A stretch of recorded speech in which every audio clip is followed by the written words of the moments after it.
गजाननं भूतगणादिसेवितं कपित्थजम्बूफलसारभक्षितम् उमासुतं शोकविनाशकारणं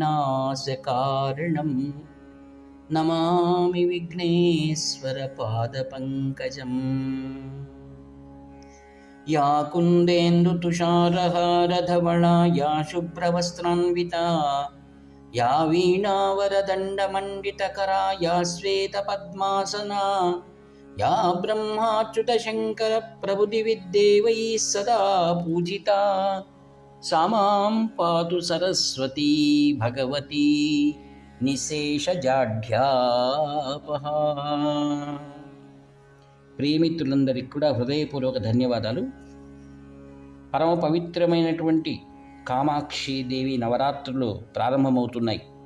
ఆత్మీయులారా, సద్గురు కృపా విశేషంతో ఈ విశ్వమునంతటినీ కూడా పరిపాలించేటువంటి ఆ జగన్మాత మనందరినీ కూడా ఈ నవరాత్రుల్లో శుభప్రదంగా ఆశీర్వదించాలనే ఉద్దేశంతో ఆ జగజ్జన్ని యొక్క అనేక దివ్య విషయాలను మనం పునః స్మరణం చేసి ఆనంద తుందిలంలో విహరించదుముగాక.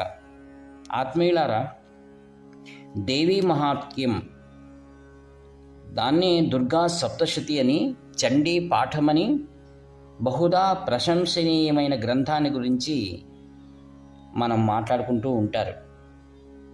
ఆ యొక్క గ్రంథాన్ని గురించి మనం తెలుసుకోవడానికి ప్రయత్నిద్దాం. ఈ యొక్క దేవీ మహాత్మ్యం అనగా దుర్గా సప్తశతి శాక్త సంప్రదాయంలో అత్యంత పురాతనమైన గ్రంథం.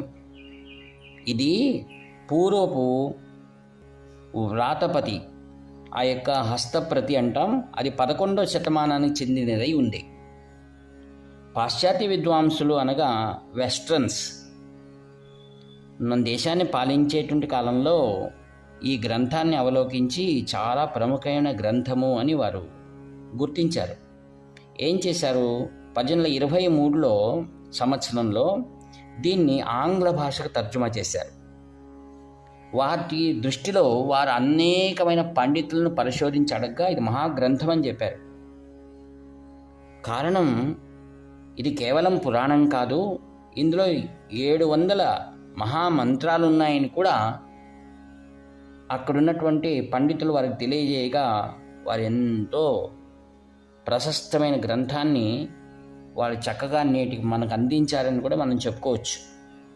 అనగా వ్రాతప్రతిలో ఉన్నటువంటి దాన్ని వారు గ్రంథస్థం చేయించారు పండితుల ద్వారా.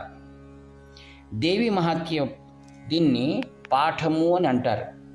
అనగా రోజు ఈ 9 రోజుల్లో ఈ గ్రంథాన్ని పఠించడం కోసం దీన్ని పాఠము అని అంటారు. ఇది 3 భాగాలుగా ఉంది. ఏ విధంగా భగవద్గీత 6 18 అధ్యాయాలు 3 కాండములు కనిపిస్తుంది. అదేంటి? కర్మ, ఉపాసన, జ్ఞానకాండముల మాదిరిగా దేవి సప్తశతి అని పిలిపించుకునేటువంటి యొక్క మహాగ్రంథరాజం ఇది కూడా 3 భాగాలుగా ఉంది. ఈ యొక్క దేవీ మహాత్యాన్ని సంస్కృత భాషలో దాదాపుగా 70 వ్యాఖ్యానాలను మనం చూడవచ్చు. అవన్నీ ఎవరెవరు రచించారు అనగా ముఖ్యంగా మనం తెలుసుకోవాల్సినవి, వాటిని వ్యాఖ్యానాలు ఏ నామములపైన ఉన్నాయి? సంతానవి, పుష్పాంజలి, రామాశ్రమి, నాగేశి మరియు గుప్తవతి అనేటువంటి వ్యాఖ్యానాలు చాలా బహు ప్రసిద్ధి చెంది ఉన్నాయి. సంస్కృత భాషలో ఒక పురాణ గ్రంథానికి ఇన్ని వ్యాఖ్యానాలు ఉండడం చాలా విశేషం. తదనంతరం తంత్రశాస్త్ర ప్రకారంగా కూడా ఈ గ్రంథానికి చాలా ప్రాముఖ్యం ఉంది. కాత్యాయని తంత్రమని, ఘటక తంత్రము, క్రోధతంత్రము, దామర తంత్రము, మేరుతంత్రము, రుద్రయామళము, మరీచి కల్పము, భువనేశ్వరి సంహిత, చిదంబర రహస్యము మొదలగు తంత్రశాస్త్రాలు మరియు అనేక పురాణ గ్రంథాలు ఈ దేవి మహాత్యాన్ని ఎంతో వైభవంగా స్తుతించాయి. ఈ గ్రంథ ప్రాముఖ్యత తెలుసుకోవడం ఎవ్వరి తరం కూడా అంత విశేషమైనటువంటి ఈ గ్రంథం యొక్క విశేషం. గ్రంథ ప్రాముఖ్యత అంతగా ఉన్నది. ఆత్మీయులారా, ఈ సప్తశతి గ్రంథానికి ఎంతటి గౌరవం అంటే, చక్కటి శిల్పు వస్త్రంలో దీన్ని అమర్చి ఆ యొక్క పాఠం జరిగిన తర్వాత దాన్ని యథాప్రకారం ఆ సిల్క్ వస్త్రాన్ని చుట్టి ఆ భగవతి ముందుంచి పసవంకుమ అక్షింతలు సమర్పించి ధూపదీప నైవేద్యాలు సమర్పిస్తారు ఈ గ్రంథానికి. దేవి గ్రంథం వేరే కాదు, దేవి వేరే కాదు, అవి రెండు సామరస్యమే. ఋగ్వేద కాలం తర్వాత దేవిని జగజన్ని త్రిమూర్తి దేవతలకు పత్నిగా కూడా పరిగణించారు. దేవి మహత్యంలో ఆయా కాలాలకు తగినట్లుగా ఋషుల కల్పనలుగా క్రోడీకరించి వైదికంగా అనగా వేదోక్తంగా మరియు పురాణోక్తంగా అనేక భావనలను ఘనీకరించి దేవి భగవతిని బ్రహ్మస్వరూపిణిగా చిత్రీకరించారు. ఇది శాక్త సాంప్రదాయానికే ఒక మంచి పునాది రాయి.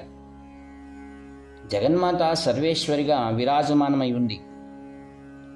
పై చెప్పబడినటువంటి సప్తశతి గ్రంథాన్ని గురించి ఆ యొక్క తంత్రశాస్త్రాలు ఏం చెబుతాయో మనం కొద్దిగా తెలుసుకోవడానికి ప్రయత్నిద్దాం.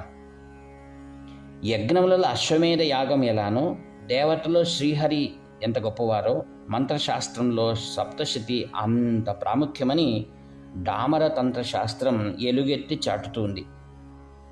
ఇంకా భువనేశ్వరి తంత్రంలో ఈ సప్తశతి గ్రంథం గురించి ఇలా చెప్తున్నారు. వేదములాగానే సప్తశతి కూడా నిత్యము శాశ్వతమైనదని కూడా ఘోషించారు. కావున దేవీ మహాత్య గ్రంథం శాక్త సాంప్రదాయంలో భగవంతుని వాణి అయిన గీతతో సమానం.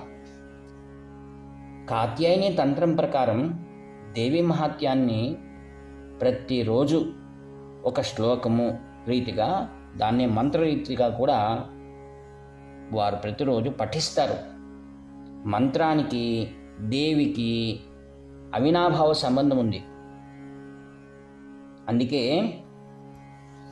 దైవాధీనం జగత్సర్వం మంత్రాధీనంతు దైవతం తన్మంత్రం బ్రాహ్మణాదీనాం బ్రాహ్మణో మమ దైవత అని. ఎవడి శాక్త ఉపాసకుడై దేవీ మంత్ర ఆరాధన చేస్తూ ఆ దేవిని పూజించేటువంటి వారు సాక్షాత్ దేవీ స్వరూపమే అని వేదధర్మాలు మనకు తెలియజేస్తున్నాయి. కావున దేవీ మహాత్యాన్ని ఆ జగజ్జన్య యొక్క అనుగ్రహముకు మరియు లోకశాంతికి, కుటుంబం యొక్క సుఖప్రాప్తికి సకల ఉపాసకులు అనగా శాక్త ఉపాసకులు తమ గృహం నందు నిత్యము పారాయణ చేస్తారు. అందులో విశేషంగా నవరాత్రుల్లో వైభవోపేతంగా భక్తి శ్రద్ధలతో దేవీ పూజలు, షోడశోపచార పూజలు చేస్తూ అనేక వివిధములైనటువంటి భక్ష్యభోజ్యములను దేవికి సమర్పించి ప్రతి అధ్యాయమును కూడా పారాయణ చేసిన తర్వాత నైవేద్యాలు సమర్పించి ప్రార్థనలు చేస్తారు. ఈ యొక్క దేవీ మహత్యంలో వచ్చేటువంటి మంత్రాలు సకలమైన సంపత్తు, విద్య మరియు రోగ నివారణ చేస్తుంది. సంతాన ప్రాప్తి, సకల కార్యసిద్ధి, శత్రునాశనము, చివరిగా మోక్ష ప్రాప్తిని కూడా కలిగిస్తుందని అది నిర్దేశించినటువంటి గ్రంథరాజమే ఈ యొక్క దేవీ సప్తశతి. ఆత్మీయులారా, ఈ యొక్క దేవీ సప్తశతిలో ఉన్నటువంటి కథాభాగం ఏమిటి, దాన్ని తెలుసుకోవడానికి మనం ప్రయత్నిద్దాం. బహు రమ్యంగా మార్కండేయ ఋషి ద్వారా అందించబడినటువంటి ఈ యొక్క దేవీ సప్తశతి మనోహరంగా ఉంది. ప్రతి కథాభాగం కూడా. దీనికి మూలం ఏమిటి? ఒకానొక రోజు సురథ అనే ఒక మహారాజు సమస్త రాజ్యాన్ని తన బంధువర్గం అతన్ని మోసగించడం ద్వారా రాజ్యాన్ని కోల్పోయాడు. అలానే అదే రాజ్యానికి చెందినటువంటి సమాధి అనే ఒక వైశ్యుడు, ఆయన కూడా బంధువర్గం ద్వారా వంచబడి తన సకల సంపత్తులను పోగొట్టుకుని భయంతో ఈ యొక్క మహారాజు మరియు ఈ సమాధి వైశ్యుడు కూడా అరణ్యాల పాలయ్యారు. దాదాపుగా కొన్ని రోజుల పాటు ఎదురుగా ఉన్న ఒకరికొకరు మాట్లాడుకోలేదు.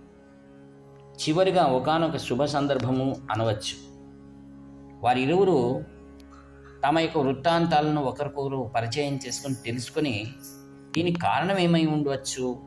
మనం ఇంత గొప్ప దాన ధర్మాలు చేశాము, ఇన్ని మంచివారం, మనకెందుకు ఇటువంటి గ్రహగతి కలిగింది అని దీనికి కారణాన్ని అన్వేషించాలనే ఉద్దేశంతో వారిద్దరూ సంచరిస్తూ వెళ్తుండగా సుమేధ మహర్షి యొక్క ఆశ్రమానికి వారు వస్తారు. ఆశ్రమం ఎంతో ప్రశాంతంగా ఉంది. అంతటి చక్కటి శుభమైన ఆ వాతావరణంలో ఆ ఋషి ఆశ్రమం వెలుపల కూర్చుని ఉన్నారు. ఆ మహర్షి సుమేధుడు తపస్సు చేస్తున్నాడు. తపస్సు అయిన తర్వాత వెలుపలికి వచ్చి వీరిద్దరిని గమనించి వారి ముఖమండలం ఎంతో దుఃఖంతో ఉన్నదాన్ని గమనించి వారిని ఆతిథ్య సత్కారం చేస్తూ దగ్గర కూర్చోబెట్టుకొని వారి కలిగిన దుఃఖాన్ని వివరించమంటారు. అప్పుడు వారిద్దరూ కూడా తమకు కలిగినటువంటి ఈ యొక్క దుఃఖాన్ని విడివిడిగా తెలియజేయగానే అన్నీ విని, మీకు రాజ్యం కావాలా, మీకు సంతానం కావాలా, ఏం కావాలని అడుగుతారు. వాళ్ళు అడుగుతారు, ముఖ్యంగా మాకు ఇలా కావడానికి కారణం ఏమైనా అడుగుతారు.